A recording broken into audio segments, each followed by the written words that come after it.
আলাইকুম ও রহমতুল্লাহি ওবরাকাতু। সুধী দর্শক, আপনারা আমার নাজমুল ইসলাম চ্যানেল থেকে সবাই শুভেচ্ছা নেবেন। সুধী দর্শক, আজকে আমি যে বিষয়টা সম্পর্কে বলবো, আমরা আসলে একটা বিষয় থেকে বের হতে পারছি না, একটা না একটা সমস্যা লেগেই আছে। কয়েকদিন আগে এই কিরানীগঞ্জের একটা কন্টেন্ট করেছি, এই মাদ্রাসা নিয়ে 2 দিন করে 2টা কন্টেন্ট করেছি। আজকে আবার সেই কিরানীগঞ্জ, কিরানীগঞ্জের কালিন্দী নামে একটা জায়গা আছে, ওখানে একটা জায়গার নাম আছে মুক্তির বাগ। এই কালিন্দী মুক্তির বাগে এখানে একজন টিচার পড়াইতো একটা বাসায়। সম্ভবত মেয়েটার বয়স কত হবে, 14 বছর, এবং মার বয়স 30 বছর। এই ফাতেমা একটা টিচারের কাছে পড়তো, মহিলা। উনি ফাতেমাকে তার বাসায় এসে মাঝে মধ্যে পড়াইতো, আবার মাঝে মধ্যে ওই টিচারের বাসায় ফাতেমা দিত। আজকে ফাতেমা গেছে কোথায় পড়তে? ওই টিচারের বাসায় পড়তে, মুক্তির বাগ। তা বাসায় পড়তে যাওয়ার পরে মেয়ে আর ফেরেনি। পরবর্তীতে মা অনেক খোঁজাখুঁজি করেছে, খোঁজাখুঁজি করে না পায়ে মা আবার কি করেছে, ওই বাসায় গেছে। ওই বাসায় যেয়ে মা যেয়ে দেখে যে মেয়ে তার ছাদের এক পাশে কান নিচে তার লাশটা পড়ে আছে। তখন ওই মাকেও মেরে ফেলা হয়েছে। মার লাশ কোথায় রাখিছে? খাটের নিচেই।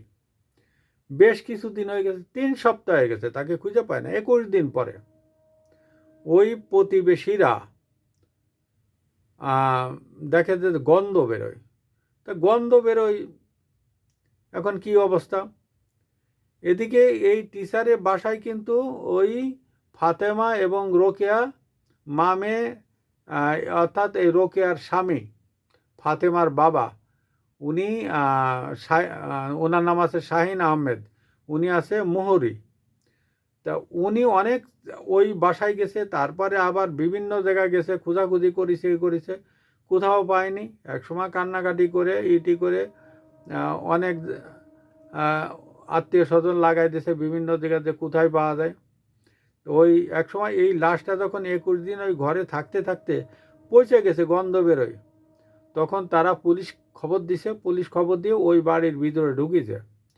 ঢুকার পরে দেখে যে মায়ের লাশ খাটের নিচেই, আর মেয়ের লাশ ছাদে এক পাশে কান নিচে মেয়ের লাশ এইভাবে ওখানে পড়ে রয়েছে।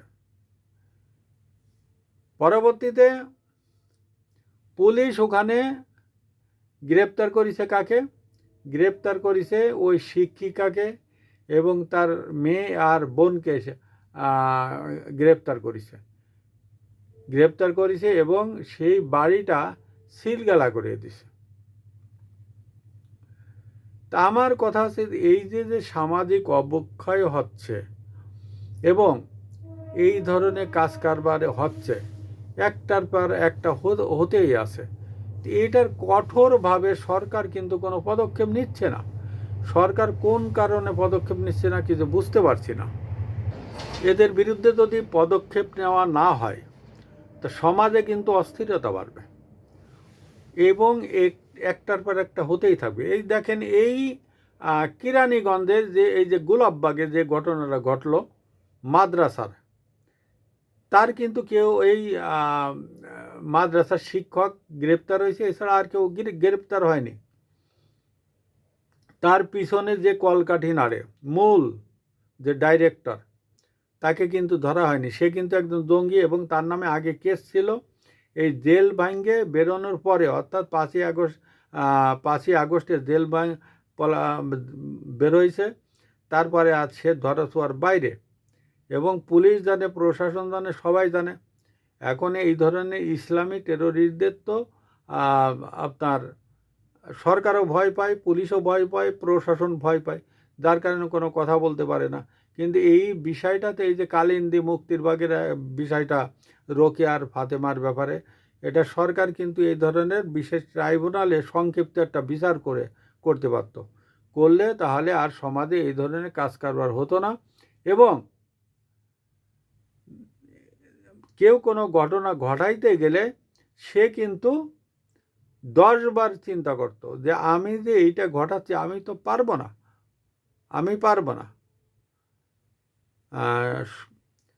সর্বশেষ যেটা বলবো, যে সর্বশেষ এতটুকু জানা গেছে যে এই মা মেয়েকে হত্যার কারণ আছে কয়েক লক্ষ টাকা এই ওই শিক্ষিকাকে তুলে দিছিল একটা সমিতি থেকে। তুলে দেওয়ার পরে তারপরে সেই টাকার ঠিক মতন কিস্তি দেয় না, চাষ ই করে, কিন্তু তারপরেও তারা দিচ্ছে না বা দেয় না। এইটা নিয়ে হয়তো ওইখানে যাই ওই ছাত্রীর সাথে কথা কাটাকাটি হয়েছে, পরে ছাত্রীরে মেরে দিছে, পরে তার মা গেছে তার সাথে কথা কাটাকাটি হয়েছে, পরে তার মাকেও মেরে দিছে। এই ধরনের একটা ঘটনা ঘটিছে। আসসালামু আলাইকুম ওয়া রাহমাতুল্লাহি ওয়া বারাকাতুহু।